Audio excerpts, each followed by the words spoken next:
Good morning, good morning. How are we doing today? It's another wonderful morning. Doing some more filming. I did not get any videos edited yesterday. I did, however, what did I do? Oh, I worked on My Brother Kanan, which is my current novel, my first attempt at a literary fiction novel. And I quite enjoy this novel. Sorry, I'm waiting to cross the street, so I got a little distracted. At any rate, yeah, My Brother Kanan, I got it edited, and so it was just a matter of going through those edits. And one of the things that my editor had commented on was how, like, every scene is like its own contained story, if you will, and like it's working towards a larger overarching story, but it's not connected quite as much as it could be or should be.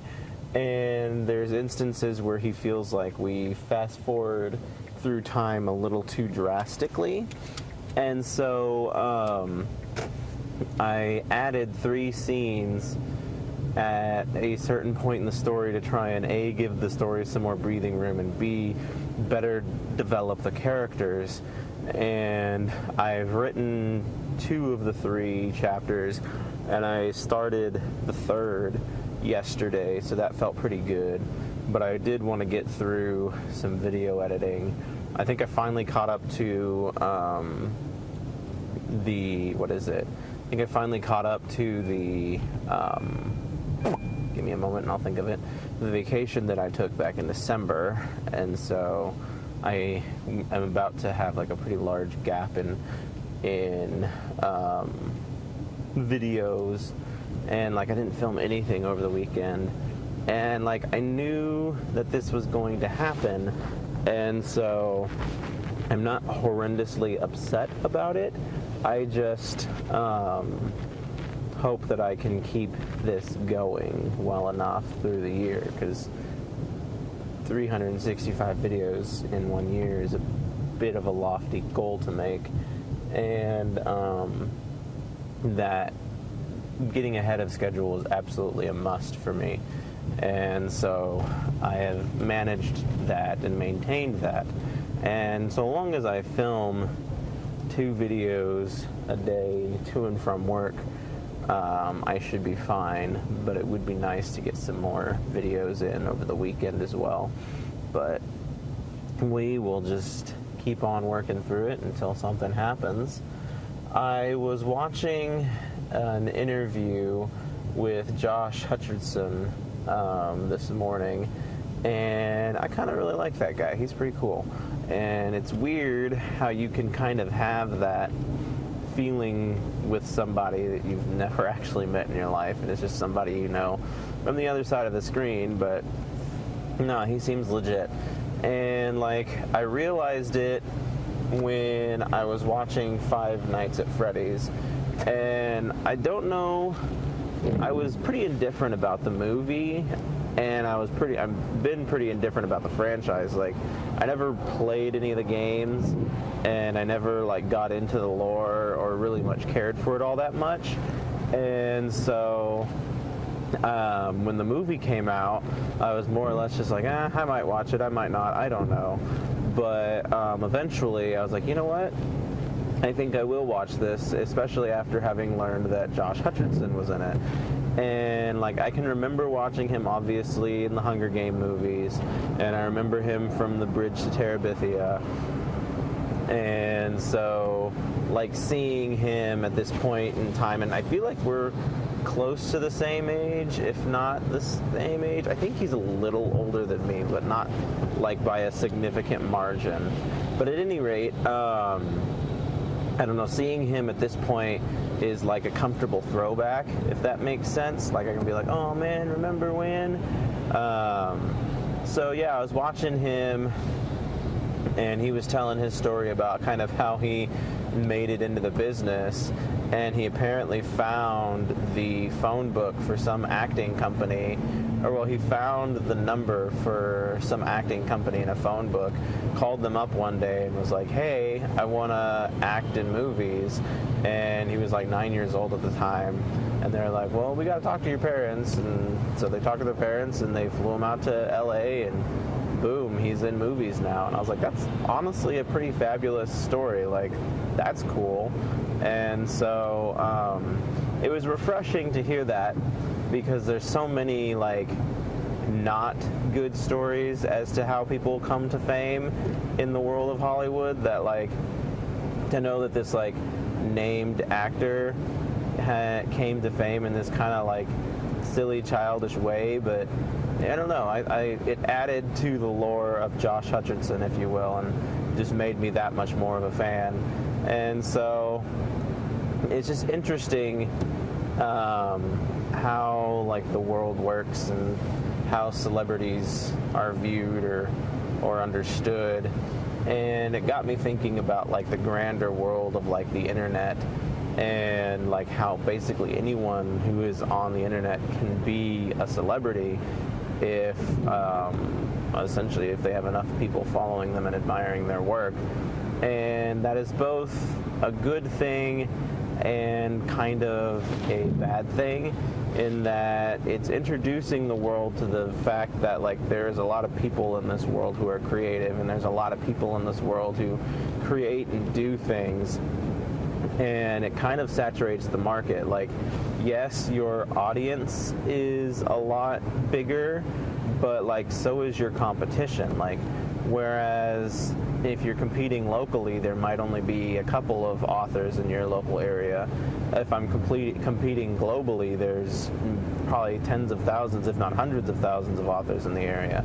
And so the internet is an interesting thing, as it gives you an infinite amount of reach to get people in and to acquire viewers and whatnot, but it also inhibits you a little bit, in that the competition is just immense.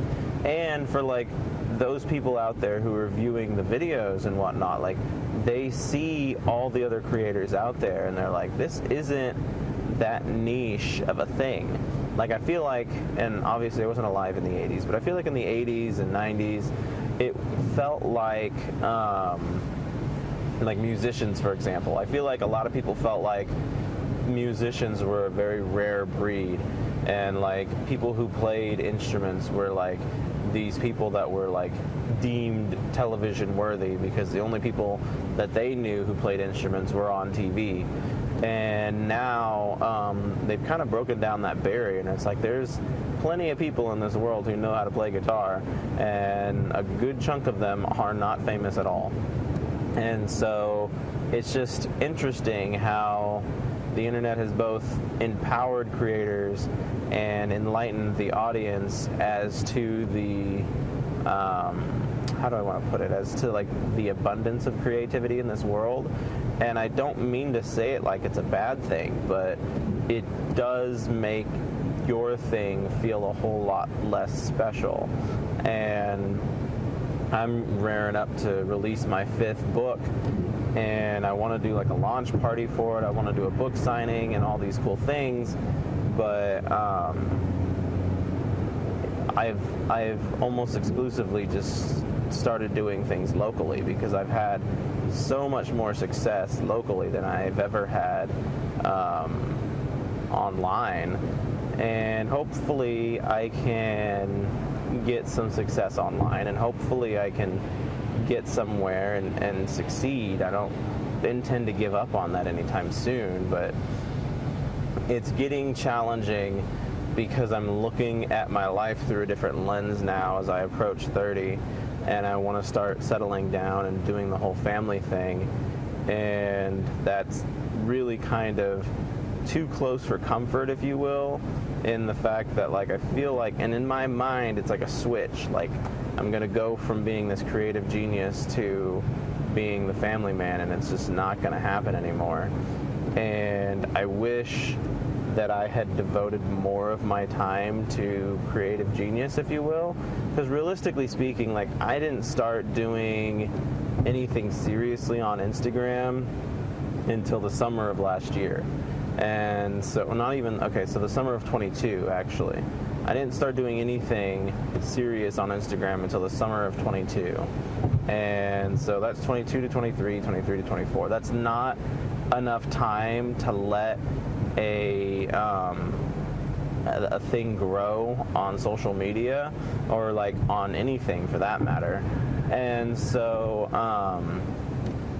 this year would make year 2 of me doing this, and this is also the first year that I am taking YouTube more seriously. Like, I've been on YouTube now for a very long time, but I've not ever taken it like super duper seriously, and this is the first time taking it super seriously. And if I'm being honest, like, so far it's not been very good to me. Like, I've been averaging 2 to 3 views per video, and it's been a pretty underwhelming experience, to say the least. And so it's hard to not get discouraged when you're seeing these kind of numbers, and it's hard to also not see it from the other side. And like, you just started, we're not even a month in, and I'm already like, oh my gosh, why am I doing this? There's no point to it. And so it's very interesting, difficult process. But in my mind, like, this chapter ends May of 25, and a new chapter begins. And I'm wondering how drastically my mind will accept that. And like I said, I don't ever intend to just like up and stop writing. Obviously, being a parent is going to take a good chunk of that free time that I had away from me. But is it going to take a significant enough time away that I just abandon my creative works entirely? And like, if so, like, what was it all for? Like, ooh, I pursued the thing, I did the thing, and then now nothing is going to become of it. And that's honestly kind of depressing. So I don't know. I did not intend for this conversation to wind up there at all. I wanted to gloat over Josh Hutcherson and how much I thought he was cool, and I liked seeing stuff that he's in. But he's apparently in the new Beekeeper movie, which, like, I was not at all interested in watching, but now that I know he's in it, I'm at least halfway interested in watching it, which just goes to show you, like, the power of a popular actor. And, like, I don't watch my wording there. Not saying that Josh Hutcherson is a bad actor, but, like, the power of popularity. And popularity, I think, in today's society is honestly the biggest thing that you can have, because, like, popularity equals money, and it equals draw. Like, people are going to pay attention to what you have to say if you're popular, and if you're popular, then people are already listening to what you have to say. And, like, there's this movie that I saw trailers for twice now called The Beekeeper, assuming it's the same movie. It's got to be the same movie. And I had no idea that Josh Hutcherson was in it, and he apparently is in it, and I'm like, oh, maybe I'll watch that now. But I watched the previews for this movie twice, 3 times over, and didn't even think for like a half a second that I wanted to watch it. I was like, this movie doesn't look interesting at all. But then I was like, oh, he's in it? All right, I might watch it. And so it really does go to play into the idea of how effective having a popular name in your film is, and how necessary it is, really. And so hopefully by the end of this year, I can also be a household name on YouTube and be someone that people like to stop by and listen to. And that would be cool if that's the case. But like I said, right now, only a month in, and averaging 2 to 3 views a video is not at all encouraging. And like, people always say to like keep your head up and don't get discouraged, but it's like, it is very difficult to not get discouraged when you pour this amount of time and effort into something, And then, like, you have to continually pour time and effort into it. And it's like, how do I continually pour time and effort into this thing when I feel like it's going nowhere fast? I had that one video blow up to 900 views, and then, like, the rest of them have just been completely stagnant. And so I don't know. It's just, like I said, social media is a mixed bag in that, like, you have more exposure, but you also have significantly more competition. And it's just a world full of noise. And trying to break through the noise and be unique to yourself is difficult because every person is unique to themselves. So if you're essentially just being yourself online, then you are being unique, but not in an interesting way that people care about or want to listen to or anything of that nature. So I don't know. That's the kind of deep thoughts that I had going on this morning. I started watching The Good Doctor yesterday because of the meme clip with the I Am a Surgeon meme. And there we go again. I don't even remember like what Freddie Highmore was in that I enjoyed, but for some reason I saw him and I was like, hey, I like that guy, he's cool. And I was like, what did you even watch with him in it? I don't even know. But there we go again with me seeing someone and being like, I like him, let's watch more of his stuff. And like, plus I work in an environment very close to the environment he works in, and so there's that whole thing too. And so I went ahead and watched the first 2 episodes. Yeah, it was the first 2 episodes. I feel like they were kind of long, but obviously, like, right off the bat, they have like some brother storyline going, and so immediately I'm hooked on the story. As I've discussed before, I'm a sucker for any stories that touch on the concepts of brotherhood, and like my stories themselves all touch on that concept as well. It's something that's very close to home to me and means a lot, and so I immediately was drawn in by that. And then so yeah, I watched 2 episodes of that. It was a good time, but it was just interesting to me how, like, it didn't seem on the surface like something I would be interested in. And then I start watching it, and they were just like, "Oh, look, he has a brother," and I'm like, "Oh, I'm there now. Give it to me." And so, yeah, that's just how my mind works. But it's been interesting so far, and I get the appeal now of why.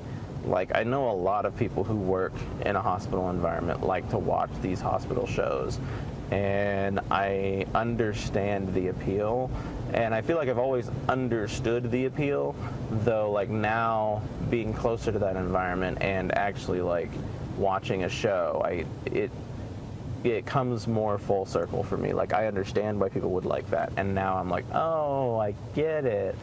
And so it's like the difference, I guess, between understanding something and experiencing something.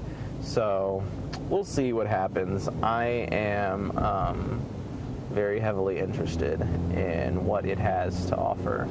I don't know if I'll watch through the whole thing or if I'll get to a point and stop watching it. I have honestly gotten way more into live action here lately than I normally have been. I usually exclusively watch anime, and that has always been my thing.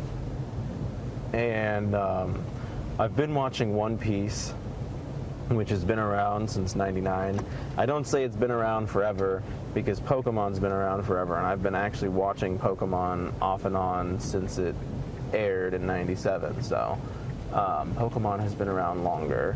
Though, like, with the conclusion of Ash's journey, I feel like Pokemon has kind of now submitted to One Piece, because it's upsetting because everybody already recognizes One Piece as being the longest running anime, and they just completely ignore Pokemon, which started a whole 2 years before One Piece did.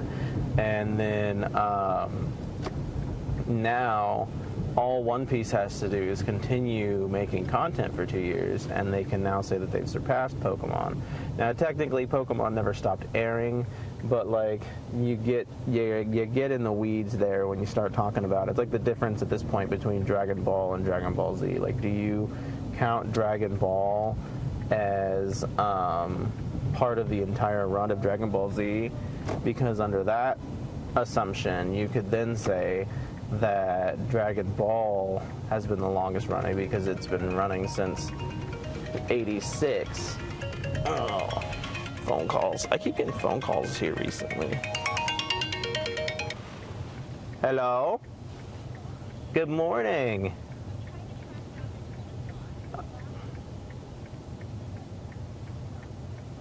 Uh-huh.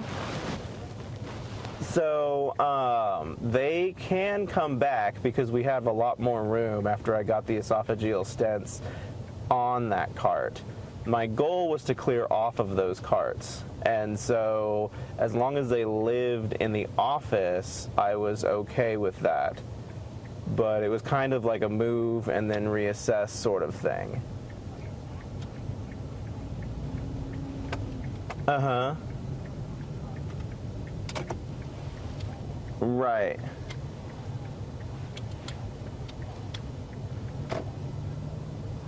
Okay, cool. Understood. Uh-huh. Yeah, no, I get that. And that's what, because I knew that wasn't something that you necessarily wanted to be gone out of that room. But, like, the problem with the stents is they didn't live anywhere. And so it's like I'm trying to get items that don't have a home, and so, yeah. Okay.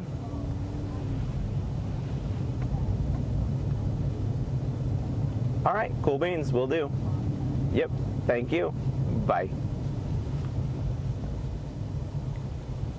Hey.